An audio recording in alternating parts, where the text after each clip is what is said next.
E aí, pessoal, semana começando alegre, depois de uma noite de domingo muito quente, mas prazerosa, apesar de todos os percalços aí no confronto contra o Fortaleza. Hoje o vídeo especial para falar um pouquinho de como foi o jogo e falar um pouquinho especialmente do embate Fernando Diniz contra Rogério Ceni, em especial nas diferenças das armações das equipes.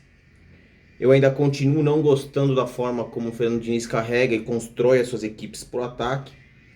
Apesar de, numericamente falando, o São Paulo tem feito uma quantidade razoável de gols, especialmente já fez mais do que o ano passado completo.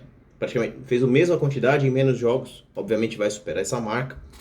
Mas me incomoda muito a forma como o Fernando Diniz tem dificuldade de organizar defensivamente a equipe, e vamos falar disso já já. Primeiro, ontem meu pai me chegou com essa camisa nova aqui, um presente, aliás, muito bonita, maravilhosa. Segundo ele passou, olhou a camisa e falou: precisamos de um fator novo para dar sorte contra o Fortaleza. Vou comprar, que vai ser o amuleto que trará a classificação. E trouxe. Então se tornou a camisa oficial da Copa do Brasil 2020-2021. Vou usar em todos os confrontos. Vamos ver até onde a gente possa chegar. Então, São Paulo passou ontem e dominou completamente o jogo. Se não fosse o erro infantil do Diego Costa, o São Paulo teria passado de fase. Mas isso é chovendo molhado, muita gente já avaliou os jogos. Eu queria falar um pouquinho da diferença aí, Fernando Diniz e Rogério Ceni. O Rogério começou no São Paulo como treinador, um pouco mais estilo Osório, um pouco mais Sampaoli. Mudou um pouco o formato em alguns confrontos, em especial contra o Palmeiras. Depois sofreu contra o Cruzeiro, sofreu contra o Corinthians e foi eliminado. Levou o time para a zona de rebaixamento, perdeu alguns jogadores. E no Fortaleza se remodelou. O time do Fortaleza hoje é um time mutante, consegue variar a forma de jogar conforme o adversário. Mas hoje o estilo de jogo do Fortaleza do Rogério está muito mais para um Muricy do que para um Sampaoli, Osório, Fernando Diniz. O time do Fortaleza é mais competitivo, sabe a hora de defender, sabe a hora de atacar. Ele é mais combativo também, mais competitivo de certa forma. E é um futebol que o torcedor do São Paulo não gostou, não aprovou no final da era Muricy, não aprovou depois, de certa forma, um pouco com a Aguirre, e queria um futebol mais vistoso, que foi o que o Raí e o Pássaro procuraram para o São Paulo trazendo o Diniz. Você percebe que o Rogério Ceni entrou muito recuado, com duas linhas de quatro, dois jogadores um pouco mais velozes na frente, às vezes com uma linha de quatro, uma linha de cinco, compacta, esperando o São Paulo, que dominava e tinha a bola. O que o Rogério não contava era que no escanteio, numa especialidade de bola parada que tem o Fortaleza, que não toma muito gol, aliás, melhor defesa do Campeonato Brasileiro. Numa bola só na área, o Brenner, matador, domina e faz 1-0. A partir dali o jogo muda. Só que como não tinha jogadores um pouco preparados, bem preparados para o ataque, o Fortaleza não conseguiu reagir no primeiro tempo. Não conseguiu pressionar o São Paulo.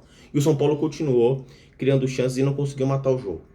Então, o Fortaleza, com a vantagem no meio da semana contra o Ceará, jogou de uma forma muito parecida e matou o jogo depois no contra-ataque. Soube jogar no contra-ataque contra o Atlético Mineiro e ganhar o jogo. Tomou um empate do Flamengo no finalzinho, mas também jogando de uma forma muito parecida. E o Fortaleza consegue jogar de igual para igual com os times um pouco menores, talvez do mesmo calibre que ele. Então o time do Fortaleza é um time mutante com relação aos adversários, que faz sentido, até pelo poder aquisitivo, poder de investimento, que sabe defender bem no estilo clássico de duas linhas de quatro e dependendo do adversário consegue avançar as linhas e pressionar o adversário lá na frente, como fez em alguns momentos contra o São Paulo no Castelão, no 3-3. Esse é o estilo que o São Paulino não queria lá atrás. O São Paulino queria o pressão full time do Sampaoli, com jogadores ofensivos pra caramba, e era isso que o São Paulino, em geral, nas redes sociais, demonstravam querer. E qual foi o grande mérito do Rogério? Ter construído esse time do zero lá atrás e trazer ele para títulos consecutivos lá. Ele teve, dentro ou não da sua realidade, um valor pequeno, mas um time construído para ele, ou seja, apesar de ser um orçamento pequeno, ele conseguiu manter o seu padrão de escolha de jogadores para montar o seu time. Então, o Rogério Ceni está pronto para o São Paulo? Vamos discutir isso um pouquinho no finalzinho do vídeo. E a gente tem o Fernando Diniz. que tenta na maior parte do tempo pressionar o adversário, independente de quer que seja ele. Foi assim com o Inter, foi assim com o River, foi assim com o LDU, foi assim com qualquer um. E aí talvez seja uma qualidade e um prejuízo, porque é possível saber alternar as condições. É um time que consegue ter mais triangulações e mais profundidade muitas vezes por dentro, falta por fora, nas laterais, porque não tem ponta. Depois que perdeu o Antony, o São Paulo perdeu um pouco de profundidade pelo lado direito. E é um São Paulo que está jogando de um modo um pouco mais arriscado, aquela maneira futsal, busca mais. O Rogério não tem isso, o Fernando Diniz tenta construir desde o goleiro até o gol as suas chances de gol. É um estilo que, na prática, quando bem aplicado, pressionando, estaria um pouco mais dentro do que o torcedor convencional do São Paulo nas redes sociais tinham buscado já há algum tempo. E, em contraponto dos méritos do Ceni, quais são os méritos do Diniz, né? O Diniz teve uma contratação, foi o Luciano, trocando com o Everton ainda já esse ano, no meio do ano praticamente. Perdeu o Anderson Martins, perdeu o Pato, perdeu o próprio Everton que foi na troca e não ganhou mais ninguém.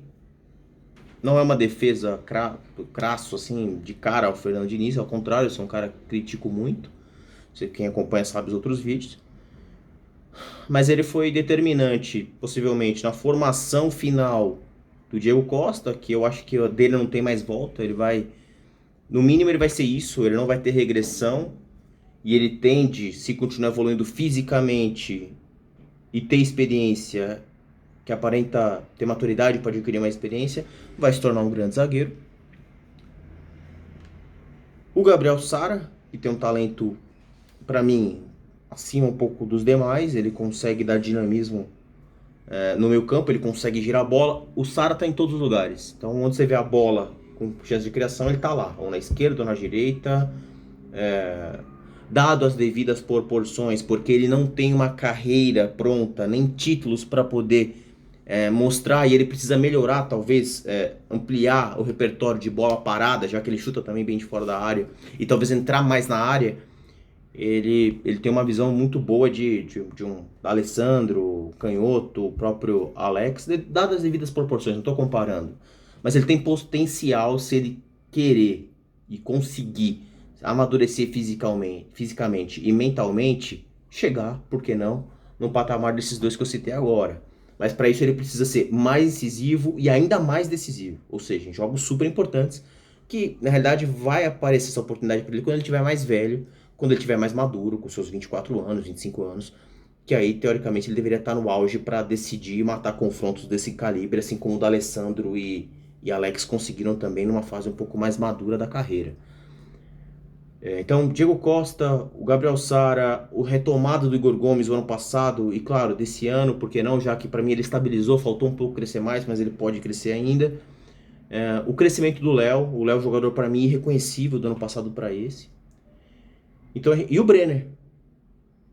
E o Brenner, que eu tenho certeza que não é só por mérito dele, claro que é a maior parte, mas eu acho que o Fernando Diniz tem sim grandes responsabilidades nesse repertório.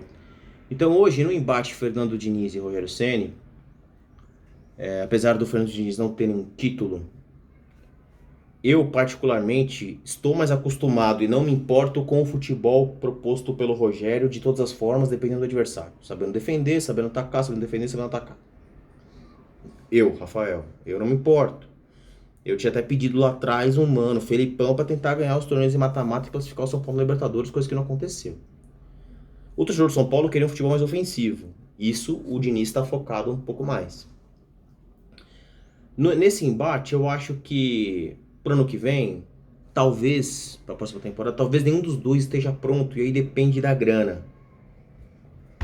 Se o Paulo tiver sem receita de grana, pode ser qualquer um dos dois, eu acho que a chance de ser campeão vai ser muito parecida, de verdade. Eu acho que vai ser muito parecida. Agora, se você tiver muito dinheiro para investir, ou razoavelmente dinheiro, talvez caiba a discussão e talvez o Rogério caiba no lugar do Diniz. Se você trouxer mais 3 jogadores, um primeiro volante, um ponta e um centroavante, ou um zagueiro, um volante e um meia, você muda a cara do São Paulo. Eu acho que hoje falta um meio campo estilo Juliano, estilo Oscar, um meio-campo mais criativo e decisivo, que faça gol. Talvez um ponta dessa característica e um primeiro volante. O São Paulo hoje só tá com o Luan e com o Daniel Alves, é muito pouco. A gente tem esperança que o Rodrigo Nestor consiga ocupar essa vaga. Mas assim, claro, não tem o dinheiro, vai manter o que tiver, vai brigar para ver no que dá, sem grandes aspirações prévias e torcer para que os moleques consigam amadurecer numa velocidade rápida. Se todos os moleques, inclusive o Rodrigo Nestor, conseguirem pegar seu ápice em 6 meses e 1 ano, o São Paulo não precisaria contratar ninguém. Vai com Volpe, Juan Fran, Igor Vinícius, Bruno Alves, Diego Costa e Reinaldo, Rodrigo Nestor, Daniel Alves, Igor Gomes e Sara, Luciano e Brenner. Depende do grau de amadurecimento que esses jogadores vão ter. Então, para mim, a decisão de técnico está muito vinculada ao custo e está muito vinculado ao investimento, o custo dos dois técnicos, claro, e do investimento que você vai ter para o jogador. Se você tiver dinheiro chovendo, muito dinheiro, igual o Galo tá esse ano, cara, aí beleza. Você vai buscar lá o Setien, vai buscar o Sampaoli, vai buscar o Renato Gaúcho no Grêmio, contra 5 jogadores acima da média e faz o time ser campeão. Agora, se você não tem, cabe a discussão. Eu acho que não tá tão diferente Rogério Diniz. Eu tô mais preferencialmente afim de um estilo um pouco mais Muricy agora, Abel, Felipão e até mesmo Rogério nesse sentido, para tentar ganhar um título com os jogadores que tem, mas eu me confortaria e manteria a calma se mantiver o mesmo elenco, sem contratação e o Diniz por mais uma temporada, até colocar a casa em ordem financeiramente. Tá bom, galera? A gente volta aí para falar depois do jogo sobre o Lanús. Um grande abraço a todos e não esquece de curtir a página, de curtir o canal, de compartilhar no WhatsApp e de dar um joinha. Valeu? Um grande abraço, tamo junto.